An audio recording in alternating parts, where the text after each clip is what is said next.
Welcome to the networking course. Introduction to networking. So topics which are going to be covered. What is networking? Types of network, network architecture, and different types of server. So let's talk about what is networking. Networking is a interconnection between two or more devices to share data and resources. So here you can see all the devices are interconnected between the devices. Now I can connect a tab, I can connect my iPhone, or I can connect my laptop, or I can connect my server. So they are connected using the cable, it is called as a wired, or they can connect with the wireless. Now why the systems are connected here? Systems are connected to share the data and resources. Okay, what is data here? Data is a collection of records. It may be a text, image, video, audio, etc. So here I will take an example.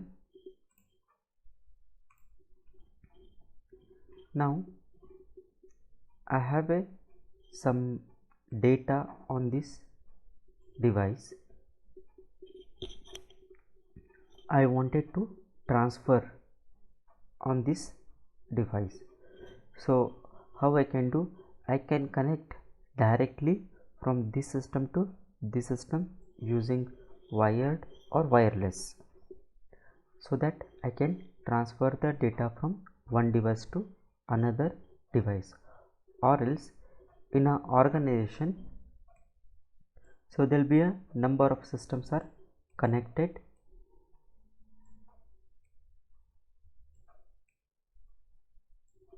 to the central device called as a switch or hub. Each devices are connected to switch. Let's say this is a switch.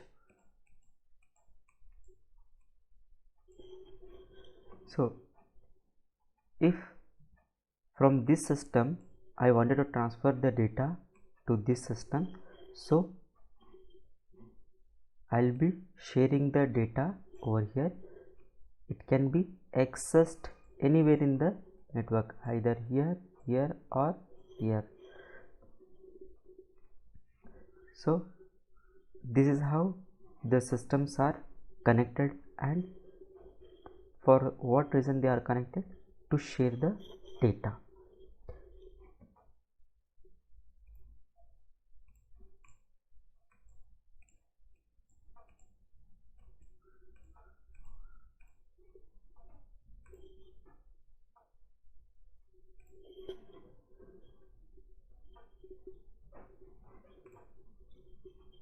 Now resources. So what are the resources? So resources are physical devices like hard disk, DVD drive, printer. These resources are connected in the network.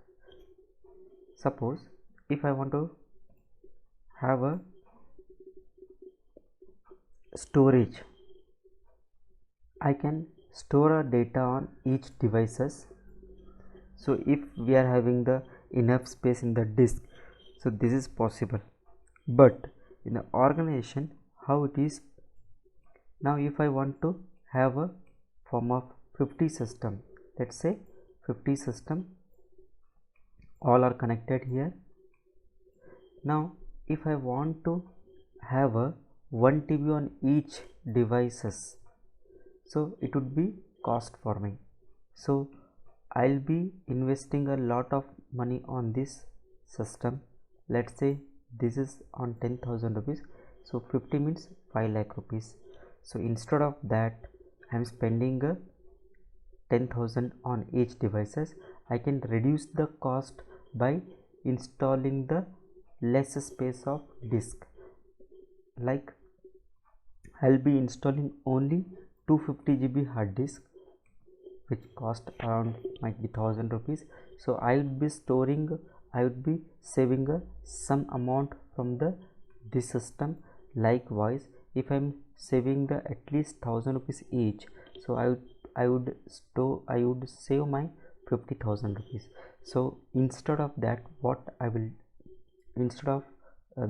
I can do, I'll be using a 1 TB hard disk on one system, and rest everything is a 250 GB hard disk.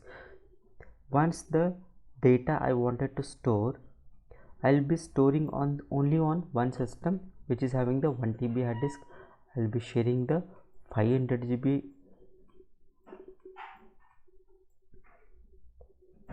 GB data to store on this system in the network. So any one system can share here and access this disk space. So this is what hard disk sharing. It's a physical device I'm sharing from this system to everyone. Similarly, if I want to have a DVD drive, so earlier days we were using the DVD drive. Nowadays we are using, everyone is a pen drive. So that is the reason we are having the less usage of the DVD drive. So whenever it is required we are using, otherwise we are not using right now. So but how I can share my DVD, instead of having the DVD on each system, I can connect only one or few system if systems are more. So I'll be sharing the DVD drive so that each of the system can access this DVD drive instead of having on each machine.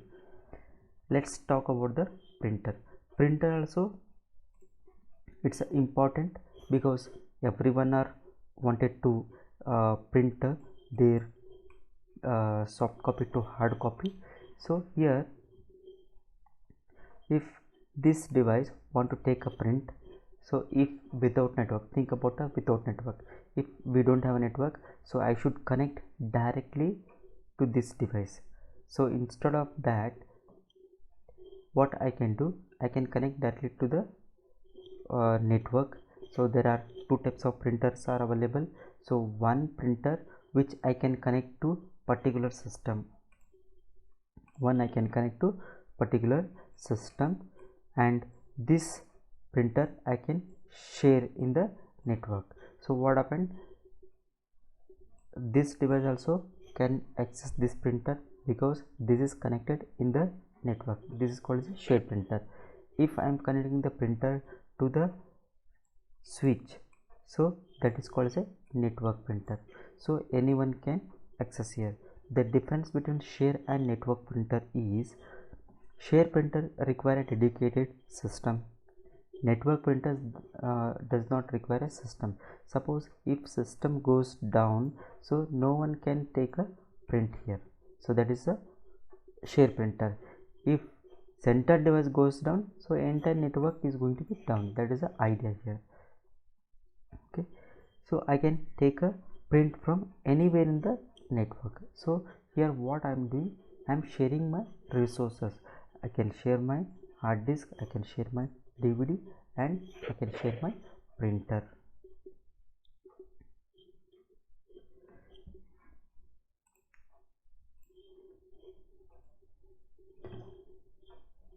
Next, types of network. Networks are categorized based on the geographical distance. So they are LAN, that is local area network, metropolitan area network WAN, wide area network WAN, personal area network PAN, wireless area network WLAN, and storage area network, campus area network. let's talk about LAN.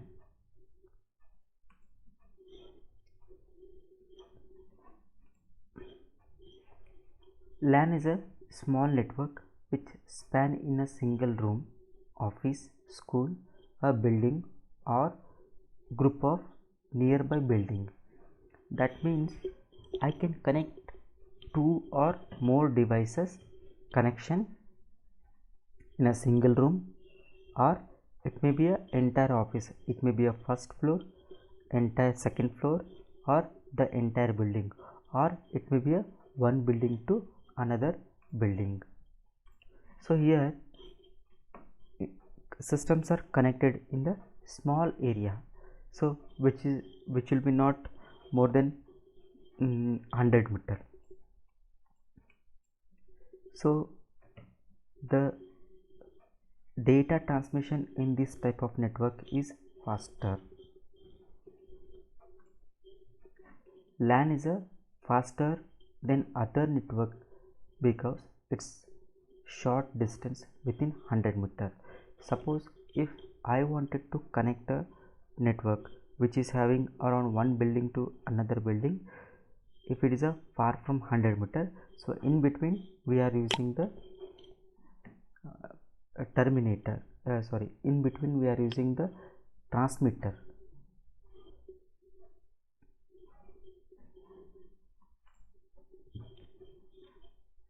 This type of network has a high data transfer rate and lower congestion as it covers a small area.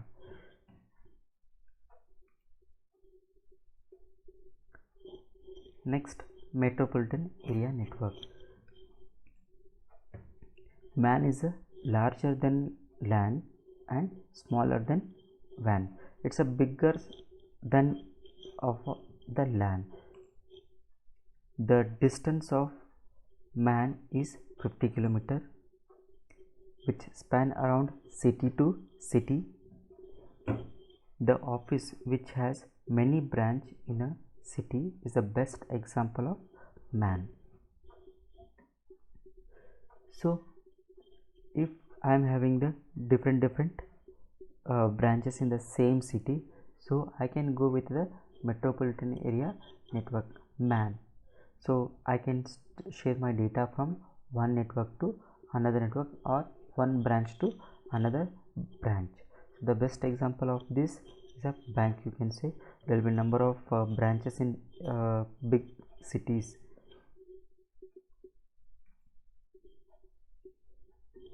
Next is wide area network. Wide area network, it covers a large geographical area such as a state to state or country to country or continent to continent. It is an interconnection of small network consists of LANs and MANs. So you can connect this type of network throughout the globe. The best example for this, internet is a best example for the WAN technology, WAN network. So I can transfer the data from one continent to another continent.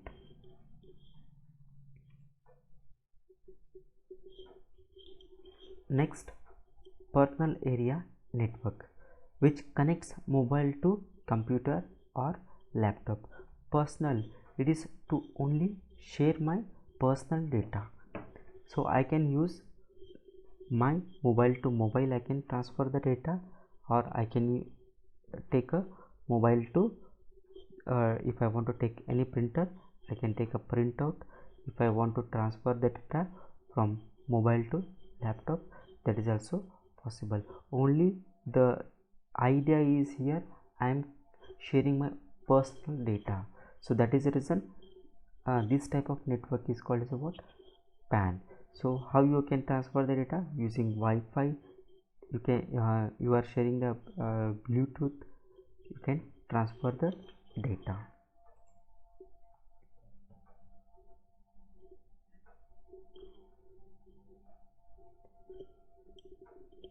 So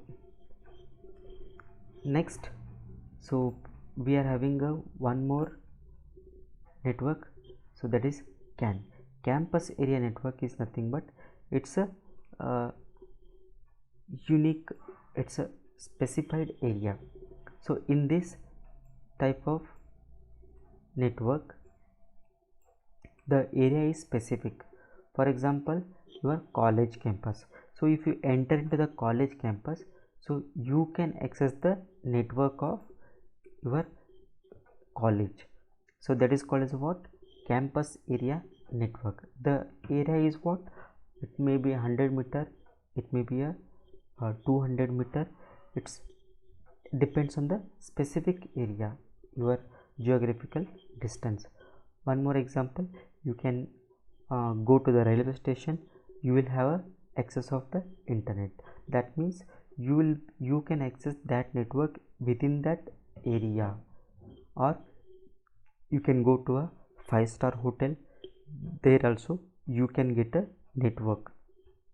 You can access only that network within their area premises. Okay, so such type of network is called as what? Campus area network. And the next type of network is SAN, storage area network. The storage area network, it's let's talk about later. So this storage is nothing but we are connected a network, so which stores the data. So I can access the storage in the area. So where in my office having the storage here, so I can store my all data here nearby places. So to only store that data, we are using the such type of network.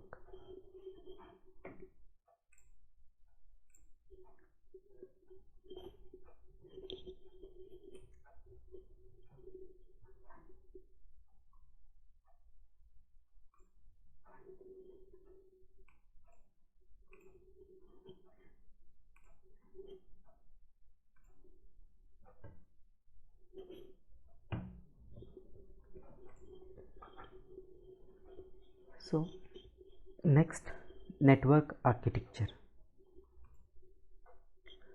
We are having the two types of network architecture.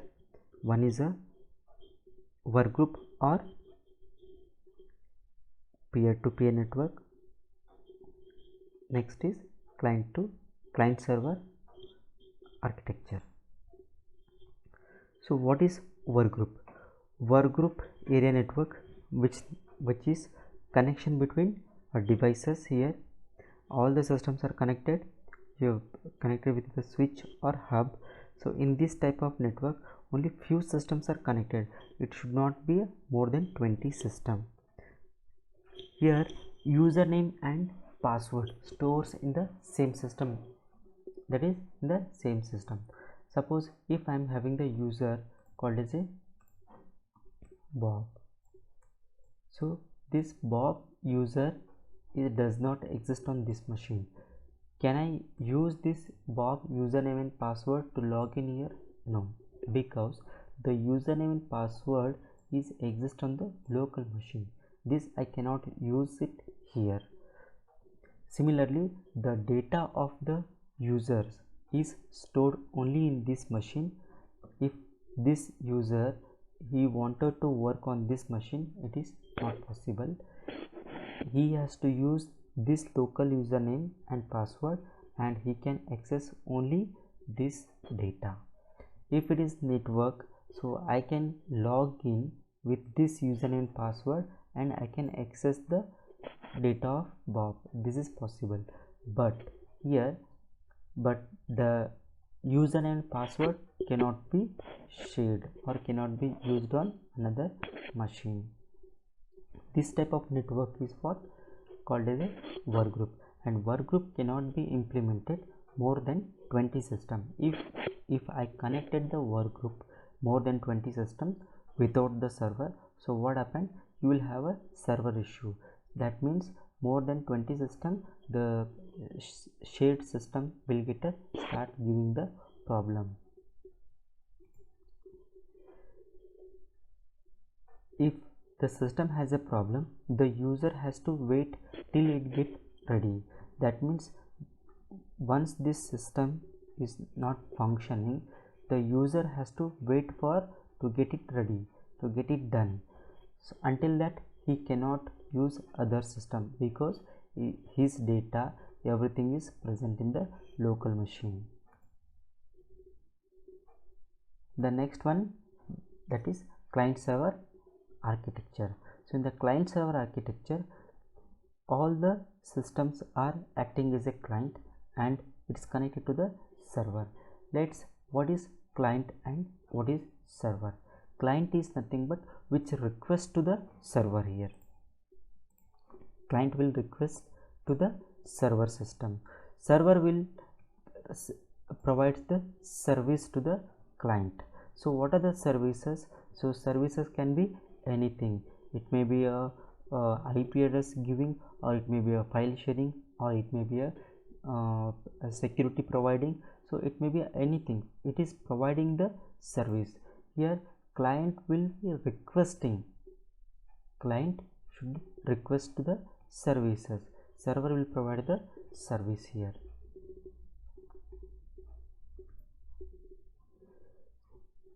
The username and passwords are stored in the server, not on the client machine.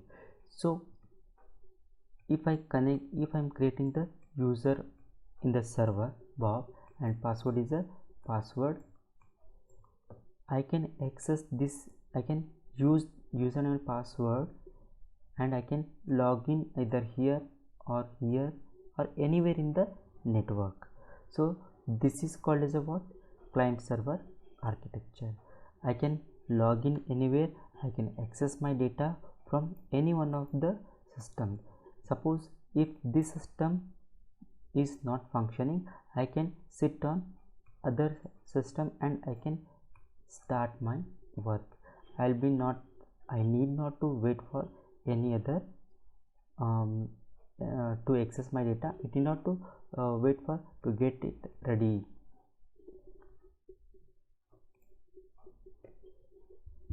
User data is stored on a local and server. That means I can store a data which I don't want to access outside.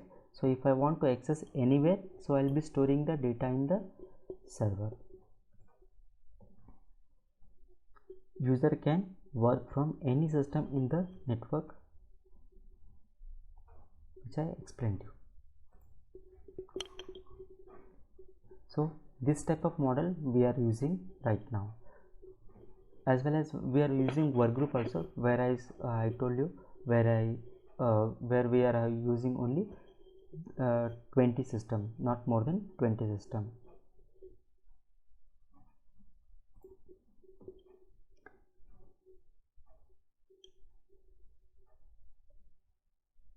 Next one is types of server.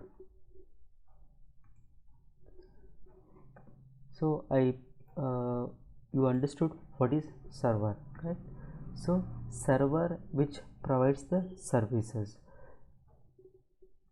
Here I can have a server with the different services.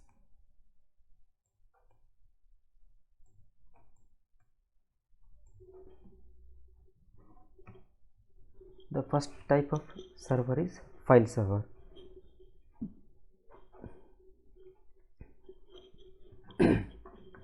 File server which provides me files to access from one system to another system. So all the data files are available on the server, so I can access these files in the network. So I can do restrict over the files.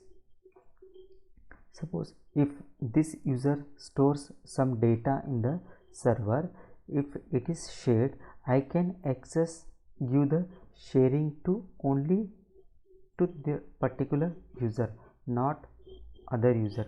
In the server will be having the more number of users are stored in the server. I can give only a single user or a particular group of user If a company having a different department, I can give the restrict, or I can give the access to only particular department. Let's say sales department, they shouldn't access other department, that is account department. So account department can access only accounts data.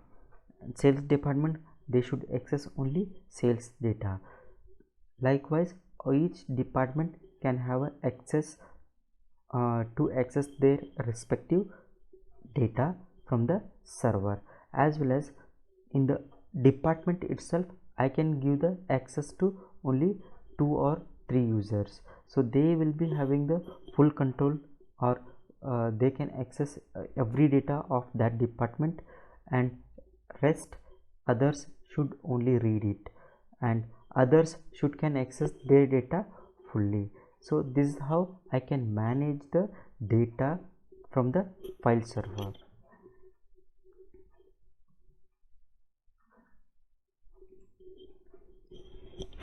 Next, application server. Application server is nothing but the softwares which I can use in the system. The softwares might be a company ERP, or any particular software which company is using. Let's say Microsoft Office. So Office, I can be install on each of every system, or I can give only access only the if few people are using working on Word, and few people are working on Excel, and few people are working on PowerPoint, I can give only those access using the file server architecture, file server. Now I can have a one more like database. So Oracle. So Oracle, I'll be installing the server part in the server operating system, and client part in the client operating system. So whenever they wanted to access the data, they are going to be accessing from the server. Only they can connect to the SQL server or Oracle server if the server is on. If the server is down, they cannot access the data of the that particular software. So with this, what I can do, I can give the restriction. So those who wanted to store the data using the applications, so it is not that so everyone can access their application. So few users might be using only few softwares.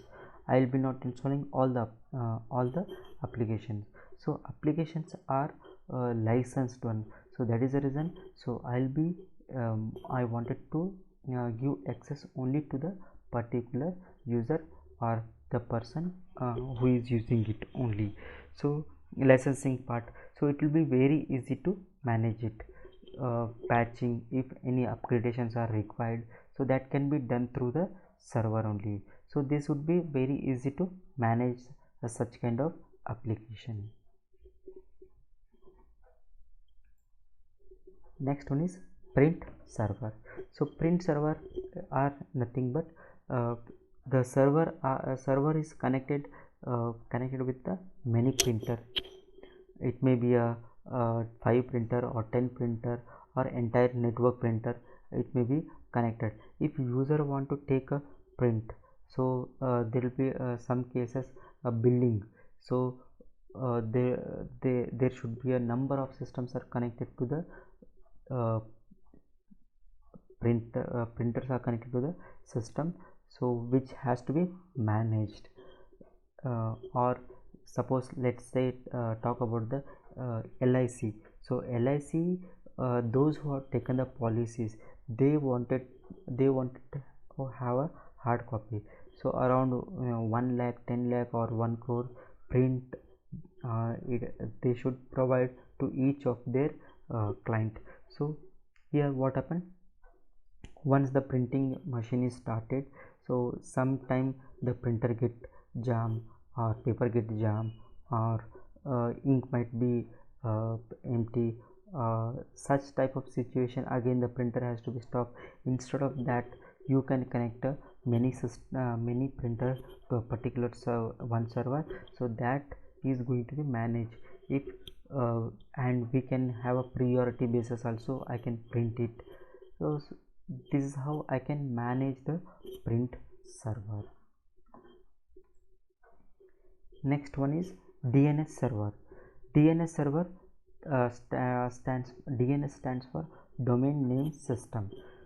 So this is the most important server here. We can the DNS converts the name to IP address and IP to name. When I'm talking about the network, so I need a important thing, that is a IP address.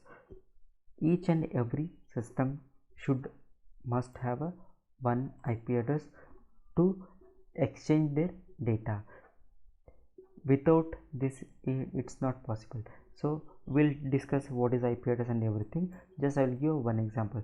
Suppose if I'm having the IP address 192.168.10.1 to this system, and 10.2, 10.3, 10.4.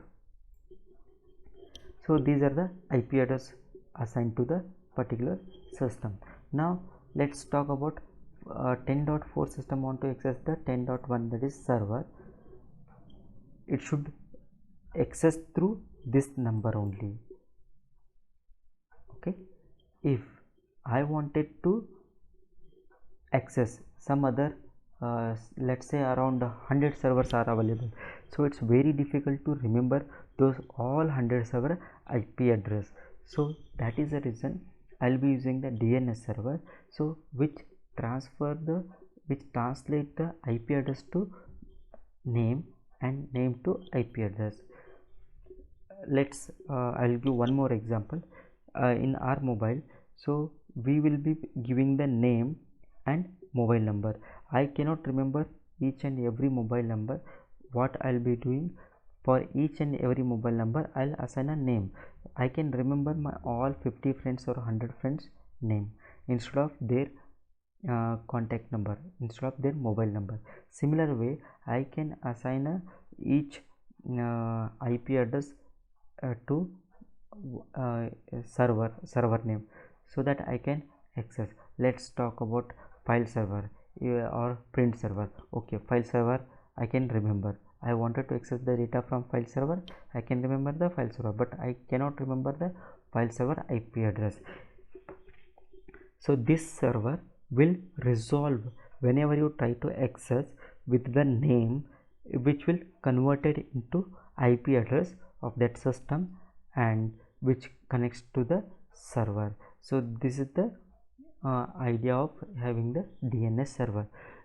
In sometime you may remember only number, you may not remember the name, so this is also possible. It is called as a reverse resolution, where if you provide the IP, so which is going to be converted into the name.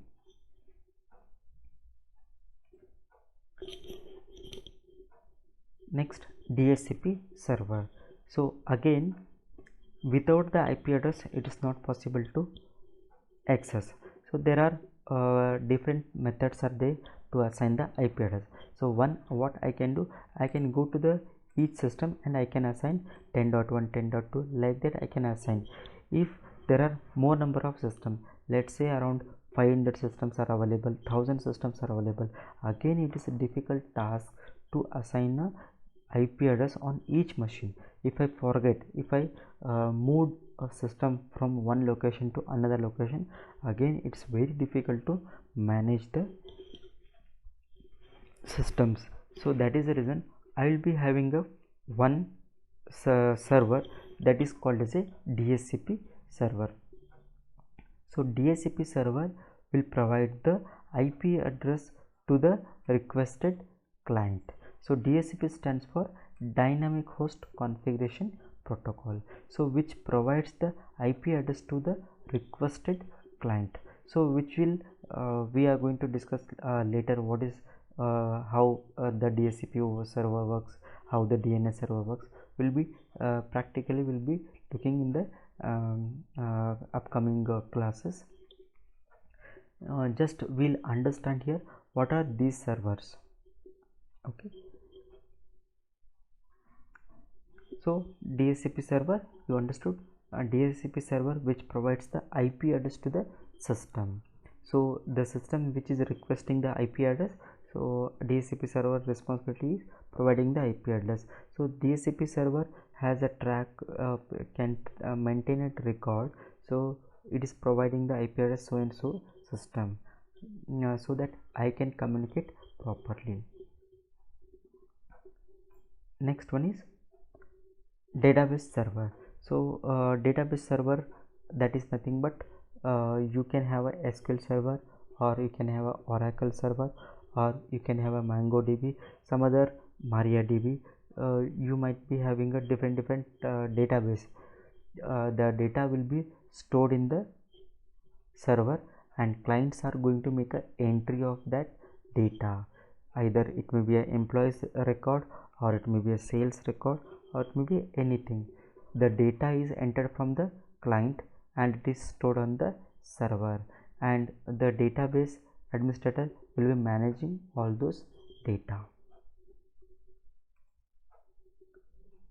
Next, security server. So in an organization, I cannot directly connecting the my system to the server, so it has to be go through, or it has to be checked or verified in the one more server called as a security server. Instead of directly giving access to the server, so they might be connected with the, first they might be checked with the server. Let's say I am having the server here, might be my file server. This is, so all these are my client. So file server as well as security servers are connected to the network. Now if this client want to access the file, so first this user is going to be checked or verified in the server, security server. If the security server user exists, so what happened, this user can go to this, otherwise the security server will not allow to go to and access the file. So this might be a one case. Another case, if I want to work from home, so if you are working in a office, the entire network is secured. If I am working from home, my network is not secured because my network is in the public, so anyone can hack my system. So with this area I can hack it because it is in the public and it's not secured. But if you are working in an office environment, that is a secured way to access the data. But when you are want to work from home, so this network should be protected. So what happened, I'll be connecting the first into my security server. Security server will give the one security from to this, from your network to till the company network, so that you can access the data of the company data even though you are sitting in house. So this is what is called as a security network, security server. Now next, proxy server. Proxy server is about, it's a instead of server. That means if I wanted to share my network, or if I wanted to share my internet, so I can use a proxy server. Proxy server is nothing but if server is having the heavy load on the one server, so I can go for the proxy server. Next one is FTP server. FTP stands for file transfer protocol, which can be uploading and downloading facility provides. If anything, if I am accessing the data from the server, that is you may find in the internet. So there are some options like download, upload. So these are nothing but connected to the FTP server. Suppose I'm talking about only small area network. So systems are connected to nearby this thing. All the systems are available in the same area. So I can share the data here. I can access anywhere in the network. This is fine. If assume that if the system is present in some other location, remote place, or one state to another state, or one country to another country, how you can access those such type of data? So those data can be accessed using only FTP server. You can transfer it, otherwise it is not possible to access sharing method. So sharing is only in the network. So FTP is which can be transfer the data from one country to another country if we are having the FTP. If I wanted to something from local machine to I wanted to put on the server, so that is also again the uploading facility is given by FTP. So FTP provides a FTP plays a very important role.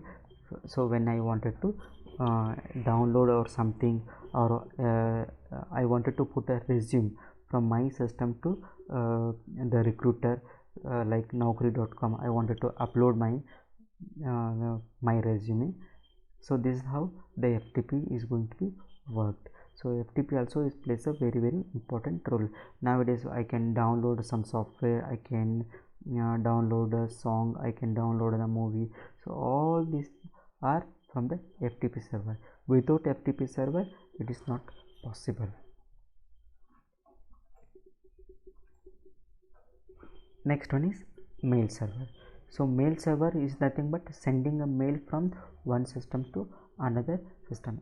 Nowadays everyone are using all, we are sending the mail from mail can be sent from one system to another system. So through mail server, if mail server exists, so I should create a account in a mail server, and that mail server is going to be verified whether is a user is exist or not. If the user does not exist, he or she cannot connect to the mail server.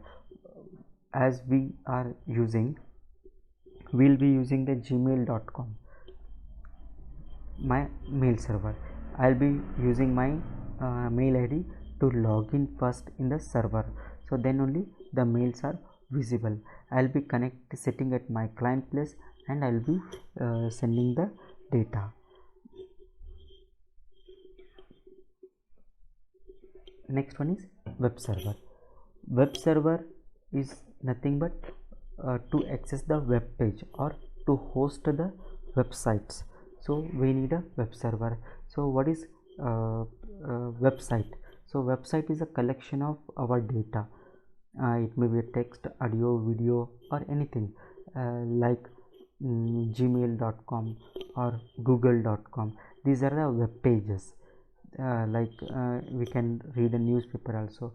All these are the web pages. So these pages are hosted from the web server. So without the web server it is not possible to access the web sites. So there are n number of web sites are available. If each and every websites are hosted from the web server, so who can access, who will be having access? So website might be a secured web pages or non-secured web pages also. If HTTPS, any web pages which is started with the HTTPS, so that page is secured. That means that entire page cannot be hacked, that entire page content cannot be modified. If only HTTP is appears, that means that page can be in between, I can access, and I can change the content of that web pages. This is how the web server works. So I hope understood that. So you are understood the different types of server. So because of all these servers are most important in organization. Some might be using a file server, or few might be using the FTP server, or few might be working on a DSCP and DNS server. So it's all about the our requirement. The organization requires what are the types of server. So these type of services can be provided by a single system. I can install all these services can be provided by the server. One single server can be implemented all these types of services. But the only question is, it depends on the how many clients can access all these servers. It depends on that. If I am having the 50 user who are accessing, my server should have a capable to provide us all the services to all the 50 server. If I am having every services in a single system, what happens? Server it cannot perform the may not give the fast access, or you can say it may be a few services are accessing fast, few services are accessing very slowly. Instead of that, what we can do, we can have multiple servers, or in if it is a big organization, big enterprise level, so for only file server they will be having the 5 to 10 servers. If the database server, they might be having the 100 to 50 database server only. So this is how depends on the client accessing. If 1 lakh customers or 1 lakh users are accessing, we need a more number of server. Depends on our requirement, we can do. If it is a small organization, I can have one single server. I can have 2 or 3 services in the same system. So review of this session, we understood what is networking, and we also understood types of network, that is LAN, MAN, WAN, PAN, CAN, SAN, and we discussed about what is work group and what is client server model. So this is most important, and different types of servers. So these all are the what a basic of network, so which I have covered. I hope you understood and enjoyed this class. So I am going to end this session. So we'll be again we'll meet on the next session.